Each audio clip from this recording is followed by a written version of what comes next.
That night, he keeps staring at his phone, hoping she'll text him. And his wish comes true. She sends him a message. He's thrilled, but chooses not to reply right away, acting like he's playing it cool. He heads to dinner with his family, only to be shocked when he sees the nerd student sitting at the table. Turns out the nerd's parents are traveling, so he's joining them for dinner. Leo wants to annoy him and shows him the message Yoon sent. The nerd, jealous, gets up and leaves without finishing his meal.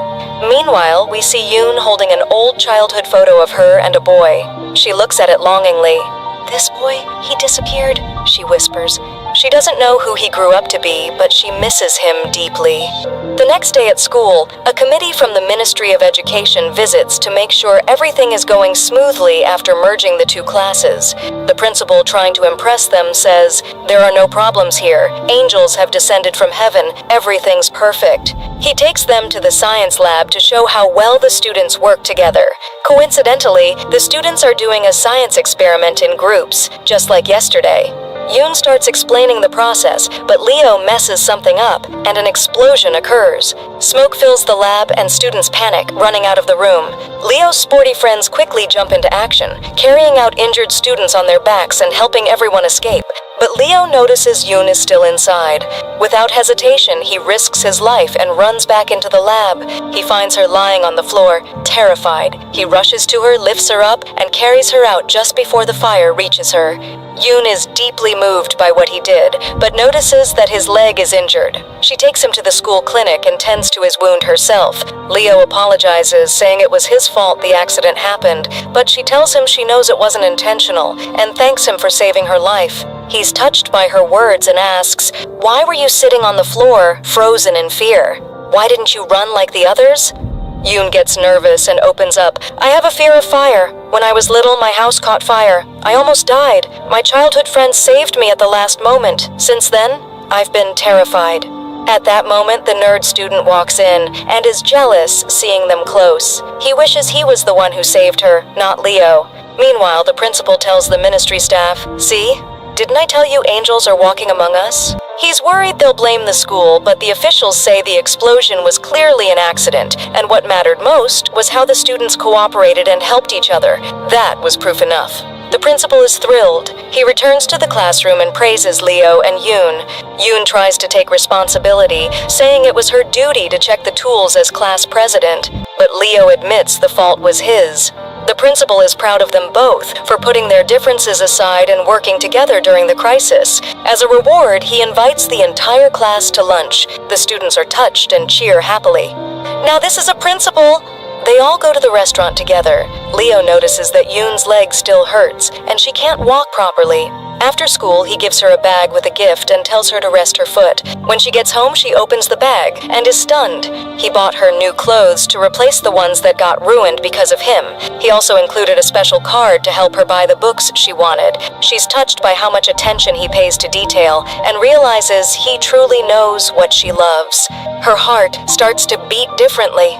The next day, Yoon goes to the mall and decides to buy Leo a gift to thank him. Back at school, she notices that he's taking his studies seriously now, all just to get closer to her. He asks her to help him study, and she agrees. They sit together and start going over the lessons. Meanwhile, the clone girl asks Yoon if she can borrow her discount card. Yoon hesitates, but eventually agrees, asking her to return it safely afterward. The next day, Yoon asks for her card back, but the clone girl pretends she lost it. "Oops, I think I might have thrown it in the trash without noticing," she says. Yoon is upset. The card is precious to her. She rolls up her sleeves and starts digging through the trash to find it. The nerd student sees her and joins to help. Leo sees both of them together and gets jealous. He pulls Yoon away by the hand and tells her to stop looking. He'll just get her a new one. He drags her away despite her protests. Meanwhile, the nerd keeps searching and finally finds the card. He realizes the clone girl threw it away on purpose, out of jealousy. He confronts her. She nervously confesses, "I did it because I like you, and you only care about Yoon." He's shocked, but he's focused on his studies now and warns her not to try that again, or she'll regret it. Later, he returns home. His parents have just come back from their trip. They ask him about school and urge him to study hard to get into a top university. He feels disheartened. They only care about his academic success and how he looks in front of others. He leaves the dinner table and goes to his room. There he finds himself envying Leo. Even though Leo struggles academically, his parents love him unconditionally. The next day, he brings back Yoon's discount card. She's overwhelmed with joy. To thank him, she gives him her juice. Leo walks in and sees them sharing a moment. Jealous again, he sits behind her and starts pulling her chair to annoy her. Suddenly, the principal enters the classroom. He announces an upcoming relay race competition between their class and another. 10 students must be chosen to represent the class. Everyone is excited. Later, during lunch, Leo and his friends go to the cafeteria, but a bully mocks them. Look who's trying to act like nerds now. He challenges them to a race and bets that whoever loses will have to do whatever the winner says.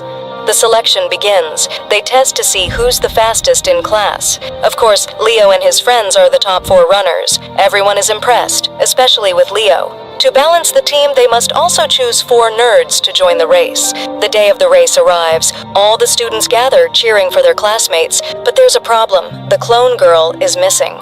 She's supposed to be part of Leo's team. Everyone assumes she chickened out. Yoon steps in and offers to take her place, despite her injured leg. Leo objects, worried about her, but she insists. It's her duty as class president. He finally agrees and tells her, "Run at your own pace. I promise I'll make up for the time you lose."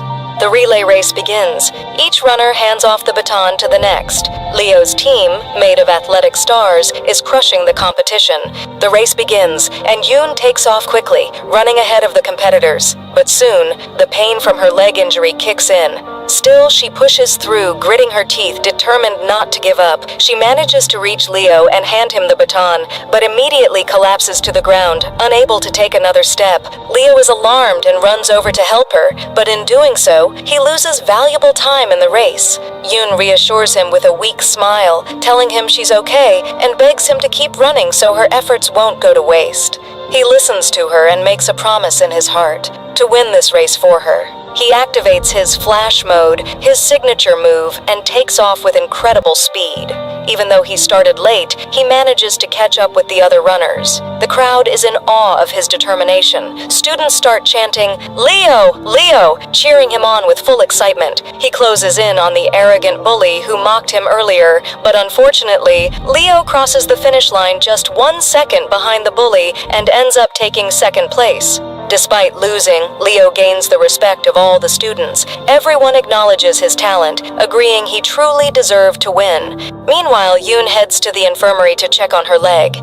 There, she finds the chameleon girl, the one who was supposed to run in the race. Surprised, Yoon confronts her. "Why didn't you come to the race?"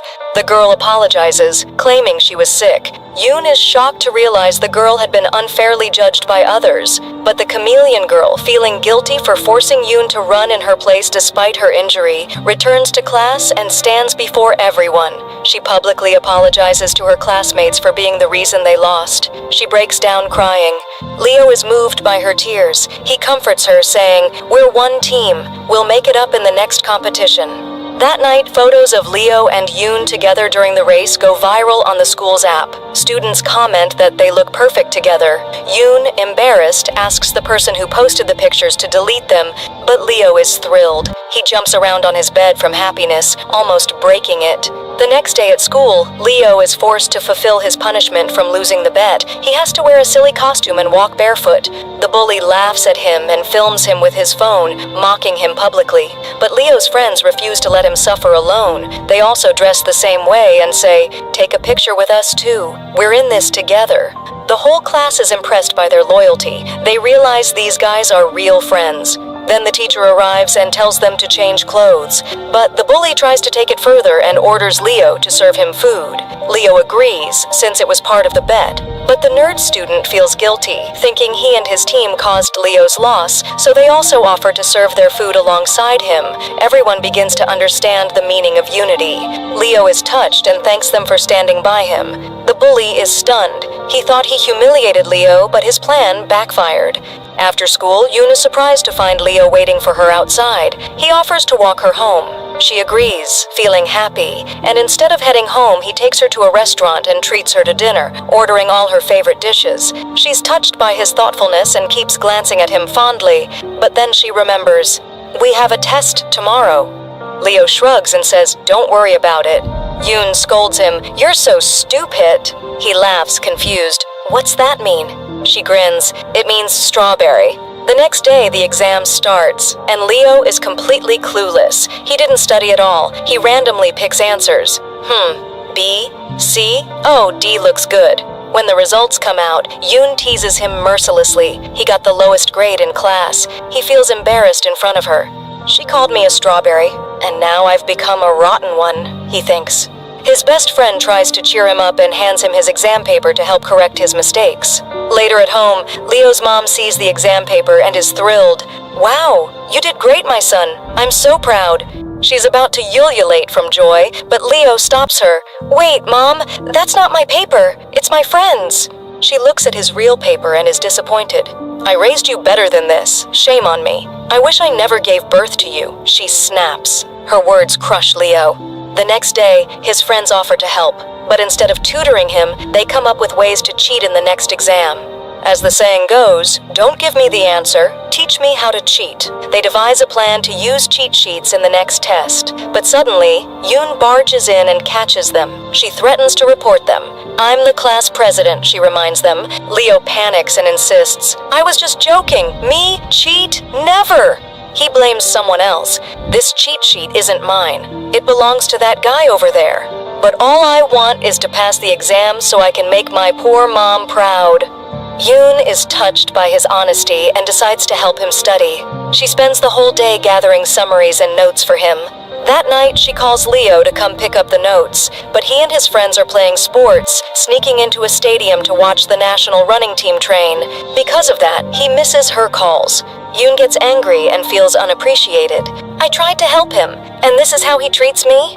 Leo finally remembers their meeting time and rushes to find her, but by the time he arrives, she's already upset and refuses to talk. He tries to apologize, but she ignores him. Feeling guilty, he returns to the classroom and studies all night.